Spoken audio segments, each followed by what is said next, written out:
생산이 들어가는 셀트리온을 이야기하는 거고요. 그 다음에 매출의 큰 사이즈의 매출액 자체가 신규로 탁탁탁. 삼성전자가 어디까지 얘기했지? 네.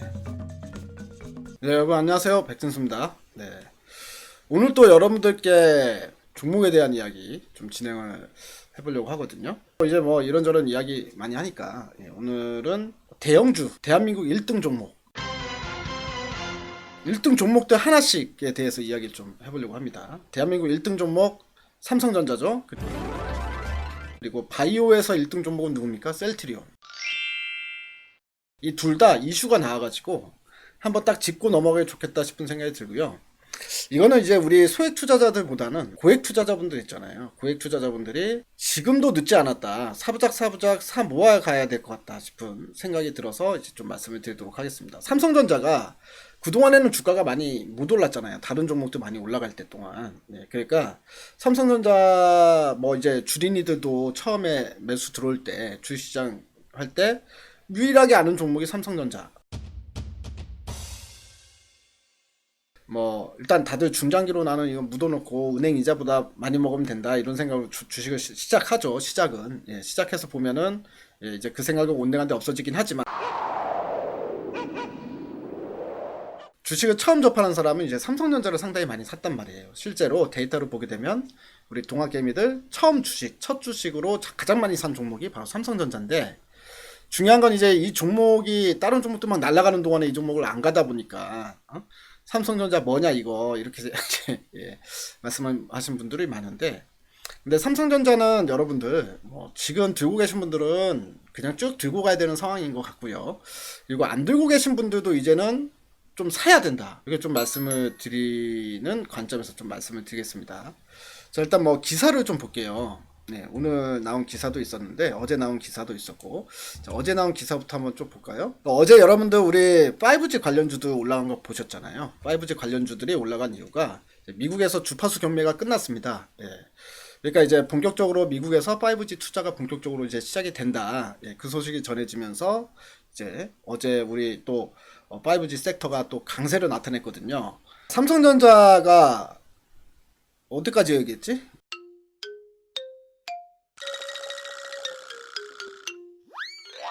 어제 이제 5G가 이제 강세를 나타냈고요. 자, 삼성전자가 결국에는 어제 8조 원의 수주를 받았다는 소식이 있었단 말이에요.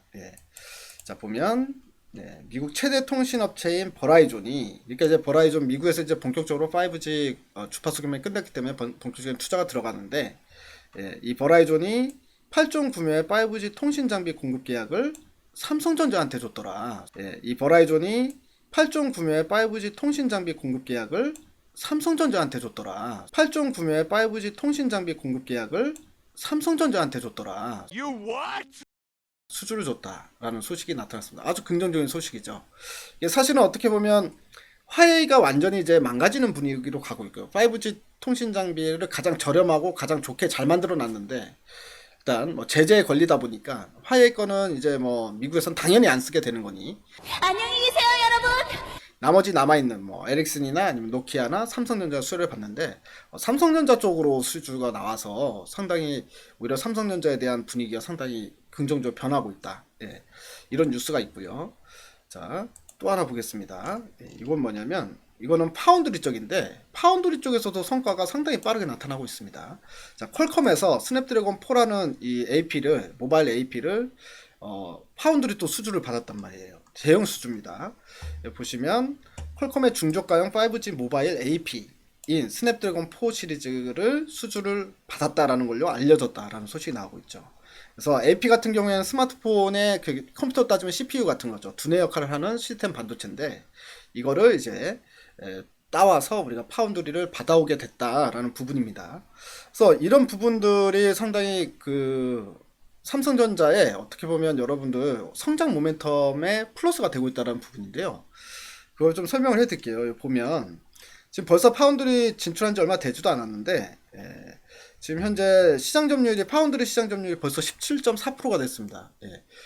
여러분들 아시다시피 대만의 TSMC가 파운드리 업체 중에서는 전 세계 1위거든요. 얘가 지금 53.9%를 차지하고 있는데, 삼성전자가 그냥 바로 파운드리 진출하자마자 얼마 되지도 않아서 벌써 17%대의 점유율을 가지고 오고 있다. 즉 파운드리로서는 이미 완전히 자리를 잡은 상태라고 볼 수 있습니다. 와우. 자, 살펴봐야 될 부분은 삼성전자가 매출 구조를 보면 돼요. 삼성전자 매출 구조는 크게 두 가지입니다. 두 가지. 그러니까 이제 반도체, 반도체인데 반도체 중에서도 이제 메모리 쪽이죠. 메모리 반도체, 그 다음에 스마트폰. 이 큰 줄기는 이 두 개란 말이에요. 그래서 사업 구조가 이 두 가지의 사업 구조다라고 봤을 때 이제 앞으로 여러분들 여기에 플러스가 되는 게 반도체와 스마트폰 플러스 뭐가 플러스 됩니까? 파운드리. 그리고 관로해가지고 시스템 반도체. 본인들이 직접 만드는 뭐 이미지 센서 같은 것도 있으니까 시스템 반도체. 이게 이제 플러스가 되는 거고 앞으로 매출 구조가 거기에 또 플러스가 되는 게 5G 장비주잖아요. 장비. 이렇게 되니까 실질적으로 이제까지는 반도체가 돈을 잘 벌든 스마트폰이 돈이 잘 벌든 둘 다 잘 벌든 뭐 이것만 이제 우리가 쳐다보고 있다가 아예 사이즈 자체가 커지는 거라고 생각하시면 돼요. 이 반도체 정도 사이즈보다 파운드리 사이즈가 더 커질 수도 있는 또 어떤 모멘텀을 가지고 있기 때문에 성장성 부분에서 엄청나게 큰 점수를 줄 수가 있습니다. 원래 이제 시스템 반도체 쪽이 즉 비메모리 쪽이 메모리 시장보다 2배 이상 큰 시장이잖아요. 물론 이제 그 수주를 다 가지고 온다라고 안 한다고 하더라도 일단 이 규모는 시간이 갈수록 커질 수밖에 없는 거고 뭐 예를 들어서 뭐 5년 후 10년 후 우리가 TSMC의 자리를 차지하게 된다면 이제 당연히 반도체 시장보다 반도체 매출액보다 오히려 파운드리 쪽의 매출이 더 커질 수도 있다. 시스템 반도체 쪽 합쳐서 이렇게 될 수도 있기 때문에 이런 부분들이 결국에는 성장 모멘텀이라는 거거든요. 자, 근데 지금 최근에 여러분들 삼성전자 주가가 가장 많이 오르지 못했던 가장 큰 이유가 뭔지 아십니까? 정확히 알고 계신 분도 있고 오히려 뭐 수급적으로 이야기를 푸시는 분도 있는데 수급적인 내용이 아니라 원래 이제 삼성전자나 하이닉스 같은 경우에는 D램 가격의 움직임이 상당히 민감하단 말이에요. 그래서 최근에 D램 가격이 많이 하락을 했고요. 그래서 쉽사리 반등이 못 나오고 있습니다. 그리고 하반기에도 수요 예측을 해봤을 때 하반기에도 이제 공급 과잉 현상이 나타날 것으로 예상이 되면서 반도체 가격, D램 가격의 어떤 반등세가 하반기에도 조금 늦춰지겠다. 즉 내년에 가서나 반도체 D램 가격이 뭐 반등이 나올 수 있다 이런 전망이 많다 보니까 삼성전자가 이제 메리트가 그만큼 떨어진 거였거든요. 인생이란 원래 자기 생각대로 되지 않는 법이란다. 근데 사실은 이렇게 D램 가격이 바닥권에 있을 때가 여러분들 삼성전자를 싸게 살 수 있는 기회입니다. 그러니까 그 기회라는 관점에서 좀 봐야 된다는 거고요. 오히려 고액 투자자분들은 당장 오늘 사서 내일 수익 안 내도 되잖아요. 오히려 이런 삼성전자 같은 대형주를 우리가 싸게 샀다가 나중에 이제 비쌀 때 파는 게 맞죠. 그러려면 삼성전자 싸게 살 수 있는 방법은 딱 하나밖에 없습니다. D램 가격이 바닥을 팍 낄 때, 그때가 삼성전자 가격이 제일 쌀 때다라고 생각하시면 되거든요.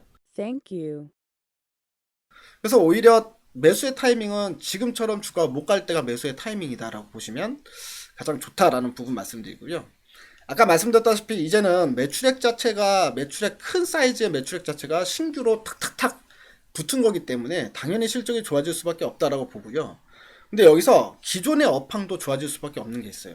일단은 D램 같은 경우에 몇 달 전에 그게 통과됐어요. 그러니까 DDR5, D램, DDR5의 표준 규격이 나왔어요. 표준 규격이 나오면 이제 그 규격에 맞게끔 생산이 가능하다는 이야기가 됩니다. 자, 근데 이제 당장에 팔진 못하죠, 당연히. 왜냐면은 DDR5는 삼성전자에서 지금 당장이라도 만들 수 있어요. 그 규격에 맞는 DDR5를 만들 수는 있는데 중요한 건 이제 그걸 팔려면 호환이 돼야 되니까 그거에 맞는 CPU가 나와야 되거든요. 그러니까 DDR5를 지원을 할 수 있는 CPU가 나와야 되는데 인텔에서 그게 내년에 나온다고 합니다. 그러면 DDR5가 내년에는 본격적인 판매가 시작될 수 있는 해예요. 판매가 시작되는 해죠. 근데 이제 DDR4 이전 버전이 2014년에 나왔고요. 이제 2021년에 DDR5가 판매가 시작이 될 텐데 여기서 핵심 내용은 DDR4에 비해서 DDR5가 전력 소모가 감소한다. 물론 이제 용량도 커지고 속도도 빨라진 건 당연한 거고요. 여기에 전력 소모가 감소하는 어떤 특징을 가지고 있습니다. 이게 너무 좋은 거죠. 왜냐면 여러분들 데이터 센터들 같은 데 보면은 데이터 센터가 지금 다 DDR4를 쓰고 있습니다. DDR4를 쓰고 있는데 D램을 갖다가 DDR4를 쓰고 있는데 24시간 365일 24시간 풀가동 되잖아요. 조금이라도 멈추면 안 된 겁니다. 데이터 센터는. 그러다 보니까 물론 데이터 센터를 지을 때 돈도 많이 들지만 중요한 건 유지 비용이 되게 많이 들어가요. 왜냐하면 전력 소모가 많잖아요. 다 서버 다 증축해놓고 이거 다 돌리는데 전기를 어마어마하게 먹어갑니다. 근데 이 DDR5 같은 경우에는 전력 소모를 감소시켜 주니까, 즉 전기세를 덜 나오게 만든다는 얘기죠. 유지 비용이 감소되는 효과가 있기 때문에 제가 봤을 때 DDR5 출시 이후에 그 이후부터 건립되는 데이터 센터에만 DDR5가 들어갈 게 아니라 기존에 있는 데이터 센터에서도 이 D램 칩을 갖다가 DDR4에서 DDR5로 대거 변경할 가능성이 있습니다. 그래서 수요가 아마 폭발적으로 증가할 것 같다. 그렇게 되면 어떻게 돼요? DDR5는 당연히 기존의 DDR4보다 가격이 30%에서 50% 비싸게 파는 거니까 이익률도 좋지만 오히려 거기서 D램 가격 자체가 상승세가 나타나는 포인트가 될 수 있다. 그렇기 때문에 이건 내년을 봐야 된다는 거고요. 이렇게 돼버리면 삼성전자는 이제 완전히 공룡이 될 수 있다. 그리고 뭐 스마트폰 같은 경우도 결국 지금이 최악이잖아요. 예. 그러니까 코로나 끝나면 스마트폰이 지금보다 안 팔릴래 안 팔릴 수가 있겠습니까? 그러니까 당연히 전년 대비해서 실적은 증가하는 거고, 그렇게 되면 자 내년 되면은 반도체 쪽 D램도 바닥을 통과하고 실적이 급상승하게 되고요. 스마트폰도 마찬가지인데 거기에 플러스해서 파운드리 쪽에 실적이 붙고 5G 장비주 파는 거에 실적이 붙고, 이렇게 되면 삼성전자는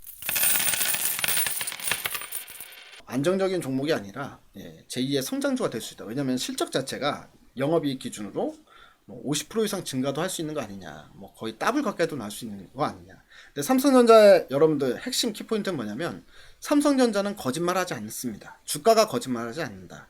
실적이 그 정도로 크게 증가하면 삼성전자의 주가도 분명히 그만큼 화답을 하는 종목이다. 이렇게 꼭 생각하시고 보시면 좋을 것 같습니다. 자, 삼성전자 이야기 너무 많이 했죠. 이제 간략하게 또 오늘 또 관심을 갖고 보게 되는 또 포인트가 있어서 말씀을 드리면, 하나 더 말씀드리면 셀트리온. 방역본에서 9월 셀트리온, 10월 GC 녹십자 코로나 치료제 생산, 코로나 치료제 개발과 관련해서 중앙방역대책본부가 이르면 이달부터 치료제 생산이 가시화된다라고 뉴스가 나왔어요. 그 뉴스가 나왔는데 그게 9월 달에 생산이 들어가는 셀트리온을 이야기하는 거고요. 그 다음에 GC 녹십자를 얘기하는 거다라는 내용이 나왔습니다. 지금 뭐냐면 원래 9월 달에 그 생산 예정에 들어가 있었단 말이에요. 셀트리온이. 그래서 지금 현재 방역 당국이 얘기한 게 결국엔 셀트리온을 이야기한 거다라고 보시면 됩니다.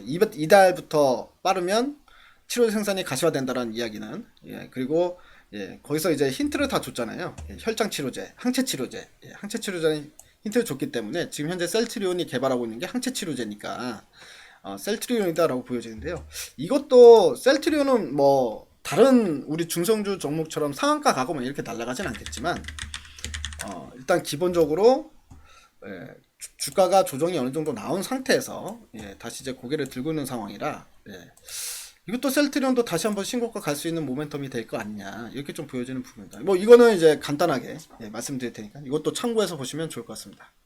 자, 오늘 업로드는 여기서 마치고요. 저는 또 내일은 벌써 내일 라이브 하는 날이네. 내일은 라방에서 뵙겠습니다.